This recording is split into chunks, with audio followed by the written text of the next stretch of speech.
More than ever before, young players are coming into WSL this season and excelling. From defenders like Reid to forwards like Iman Beney, we're seeing an unprecedented number of young talents breaking through. So let's dive into the numbers behind that rise, look at why young players are breaking through so quickly into Europe's top league, and what this means for the future of the WSL.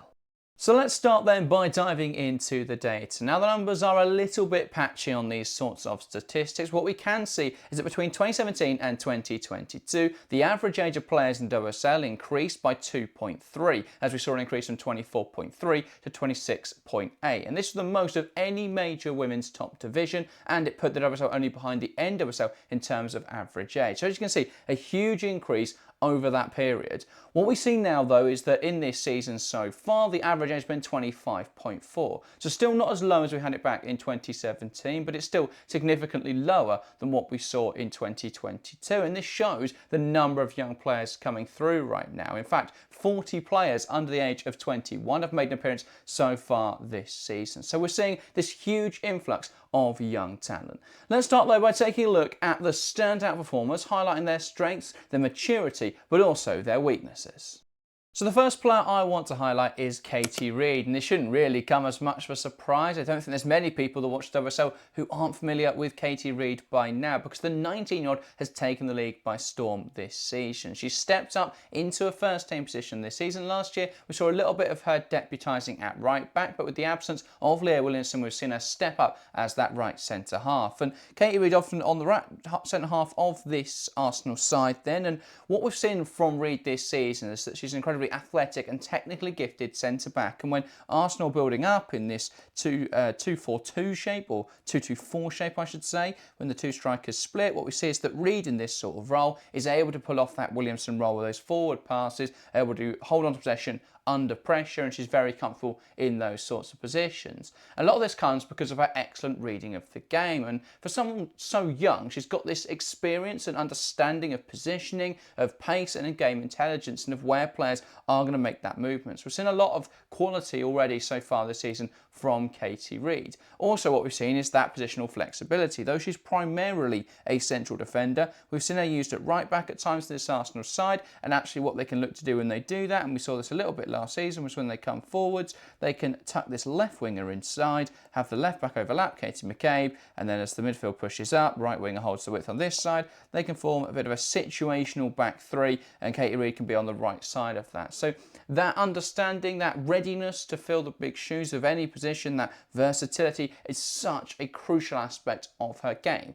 However, with her being a little, obviously very inexperienced, she's only played 5 senior games so far this season, which is obviously great this season, but she didn't play loads last season. So she's relatively inexperienced, especially compared to the youngsters we're going to get to. But still, 450 minutes this season, look really comfortable in the league. I'd say the only weaknesses are that anticipation a little bit, but again, I think she reads the game really nicely. But yeah, she's a fantastic player. I think there's a lot to be excited about with Reid. Should be a future Arsenal captain, I would say. Should be a future England captain as well. So next up, we've got Tōko Koga, and the Japanese international stepped into this Tottenham backline this season, looked incredibly mature, and made them a much more difficult side to play against. So playing on the right-hand side of this back four, we've seen her form a really nice partnership with Claire Hunt, and this Tottenham side are very different to Arsenal. So when we look at Arsenal, we're talking about a player who is slotting into a dominant side, who wants to have a lot of the ball and looks really comfortable. With Tōko Koga, what we're talking about in this Tottenham side is a player who is very comfortable in possession. We've seen a lot this season where Tottenham want to play down this right-hand side. So we see Koga pull wide to receive the ball, then look to hit the touchline, or at times if it goes left, we'll see her tuck into a bit more of a central role, so then they can do the same on the left-hand side. And very comfortable with the ball at her feet. If it goes to the left-hand side, it needs to be recycled. Koga's good at pulling across, being that option then, and then knocking it out to the right-hand side. And they can very quickly move the ball along the back line. So very comfortable with the ball at her feet, but that isn't all she's good at. What we've seen this season is that when Tottenham are up against it and they're defending in this sort of shape where they've got almost 4 players back and they want to be incredibly narrow and compact, very difficult to break down, what we've seen is that she can step up in moments, and especially in the Chelsea game, we noticed this. So what was happening was Chelsea looking to spread the play wide, they're looking to make it very difficult to break through Tottenham, and so the fullbacks are getting drawn out a little bit, but what Koga was really good at doing, and Claire Hunt as well to be fair, was getting to the front post and with the support of one of the central midfielders, and then dealing with the Chelsea option in the wide areas. So a very, very experienced defender for such a young player. She's played every game so far this season for Tottenham and looked incredibly comfortable. So yeah, I think she's a player who has a willingness to learn, a willingness to keep progressing in her career, and so far this season looks at home in that Tottenham backline. So moving on then to Veerle Buurman. Now Veerle Buurman is the one who's probably played the least minutes out of all these players, I believe, with only 211 minutes played so far this season. But that's kind of understandable. She's gone to a side in Chelsea who are the top team in the division, so breaking into that 11, in fact playing 200 minutes already this season, is super impressive. And we've seen her in a couple of different positions, so because of Chelsea keep changing their system, we've seen her in a few different roles. She's playing this left centre half in a back four and looked very comfortable. I think where she's looked better for Chelsea though is when they play a slightly different shape and they're playing this more of a three-back, and we can see Buurman on the left-hand side of a back three. I think what we saw, especially in that West Ham game, is that she can sort of drive that ball forward, rely on someone like Walsh to cover into this space, and allow her to be a bit more of a creative presence even from that left centre-half position. In fact, I remember a moment in the West Ham game, we've got Beaver Jones in the box, players on the edge of the area, everyone's holding the width, and Chelsea were recycling the ball around this sort of area. And in fact, they're very high in this West Ham half. And Buurman picks up the ball in this sort of area and just drives into this space. West Ham weren't keen to press, and I think she then crossed the ball and didn't really come to anything. But she shows that confidence to drive that ball forwards, that ability to carry that ball forwards for Chelsea. So yeah, already an incredibly strong player with and without the ball, left-footed defender who's incredibly calm, a lot of composure as well for a young player. And yeah, given that she's just 18 years old, looks so comfortable with and without the ball and already looking a top defender. And so the final player I want to focus on is Iman Beney. I think Beney was one of the ones who I had the least understanding of how she was going to fit into this Manchester City side, because she was coming into the league for the first time, but that was coupled, of course, with Andre Yegelerts coming in. And we didn't know really whether it's going to be a full-back or a three-back. I think that wing-back role would have really suited Iman Beney, but she's done really well anyway in the wide area. She hasn't got a whole lot of opportunities so far this season for Manchester City off that right wing. In fact, so far she has made 5 appearances, but only 2 of those were starts, only a total of 198 minutes.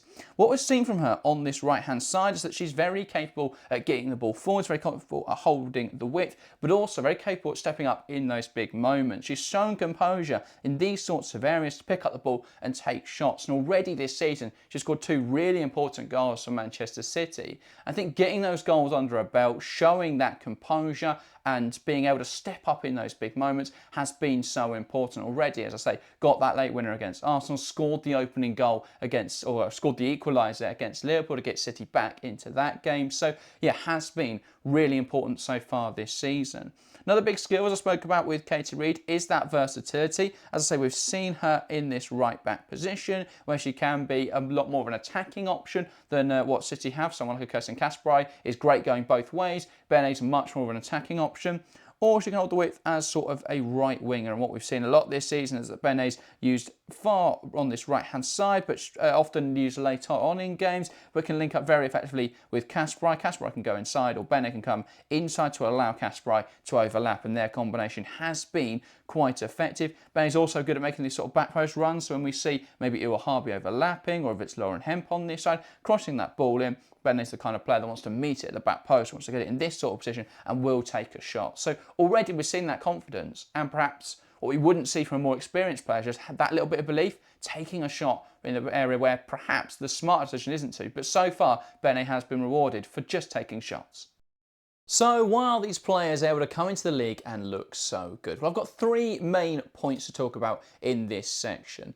First up, it is maturity. Now, often we think about maturity as simply just a mental state where the players have that sort of experience, that understanding of the game, but I also think in a physical sense, these are physically mature players. We're seeing now they're being developed from a young age to be much stronger, much faster players. And what we've seen so far, what you'd expect from young players, they come into the league and there's a physical mismatch, they're getting bullied. But what we've seen so far this season, so these players have stepped into the league, and yeah, there's a couple of young players that are struggling a little bit with the physicality, but broadly, these young players are coming in and they are just as physical, if not more physical, than the older players. So what we've seen so far this season is Katie Reid look incredibly comfortable, battling in the air, fighting away with players who are taller, who are much more experienced than her. We've seen the same with Veerle Buurman. We've seen the same as well with Tōko Koga. So a lot of these defenders coming in looking really physical. Even Iman Beney. Beney is not the tallest, not the strongest, but not the strongest looking, but she's able to be incredibly physical and fight off opponents. So we're seeing these young players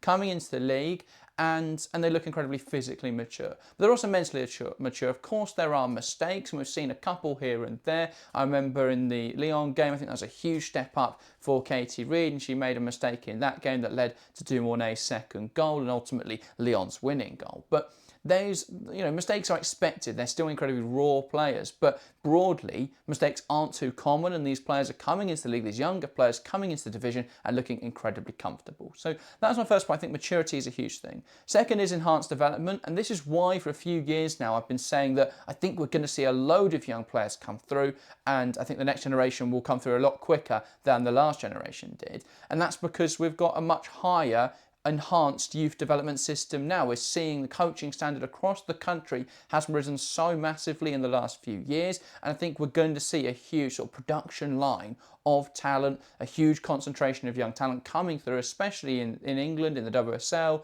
where we've got a lot of interest now from young girls getting into football. I think that's only going to breed a lot more talent, especially with the higher levels now of coaching. So development is so much better. The better standing of youth coaching means these players come through and they've already got an understanding of how to play the game, especially when there seems to be more of a system where the youth coaches will have that communication. They'll want to have a system coming down all the way from the senior manager. So when they get to that level, they're able to bed into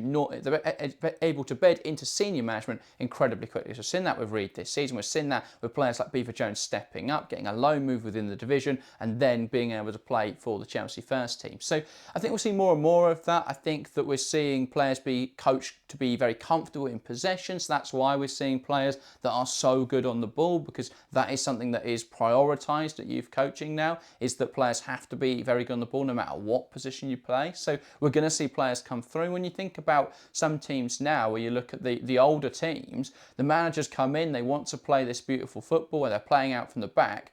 But quite simply, those players have never done that, and it's much more difficult to teach someone that's in their 30s a new skill than it is to teach someone who is 14, 15, going up to 18. So I think what we're going to see is these younger players coming in and replacing them because they're better on the ball, they're quicker, they're faster, they're stronger. So I think we're going to see, because of this enhanced youth coaching, a lot more players come through, and we've already seen it so far this season. I think the other thing is experience. This is why we've seen so many foreign talents come in and excel. So this is more specific for players like Beney, for Buurman, for Koga, because these players all have top division, elite level experience. We've seen Koga and Buurman both have full divisions in the Netherlands. Koga had time in Japan as well before that. And for Iman Beney, well, she's got 2 seasons of Swiss football under her belt. So when they show up to the WSL, they've got a bit of an advantage over people who have been playing, or who sort of English talents who've come through the academies. Because if you've been playing academy football for all that time, you're not going to have the same level of experience as someone who's been playing top division in another country. Even if you've been loaned down to the WSL too, you may not have that same level of experience, or you won't have that same level of experience, because top division football is just a little bit higher standard at the moment. So yeah, all these players that we're seeing coming through from abroad that have been successful have spent their formative years at strong teams in weaker European leagues, where they're able to sort of gain experience in a lower pressure environment for a top team. So it's not really too much of a problem. So they're able to bed in very quickly, able to play a lot of football at a young age, and they gain crucial experience. So yeah, I think the other thing is also they're all established international players. Those players that I mentioned, Koga, Buurman and Iman Beney, have all played senior international football because they've all played a lot of football already. They've already played top division football. So stepping up into international football just makes sense. Which takes some of these English talents. Katie Reid was only called up for the first time in this October international break. I know, of course, she will miss that now, unfortunately, due to injury, but it's taken that long for her to be called up. Whereas at this point, Buurman's already been to a full European Championships, as has Iman Beney, and they've both had loads of appearances for their international teams before that, despite the fact they are just 19 and 18 years old. So there is a big difference there where the foreign talents do get this advantage of having played a lot of football abroad, having played for their national teams. That does then make them better players when they come across to the WSL. And so I think when you look at those three aspects that I've mentioned, maturity, development and experience, the best young talents have all three of them. And then there's a lot of others that have maybe one or two of the attributes. You've got Katie Reid, who has the maturity, has the enhanced development, perhaps missing that experience a little bit. Then you've got players like Lucia Kendall, where again, maturity and development are there, but they don't have that experience.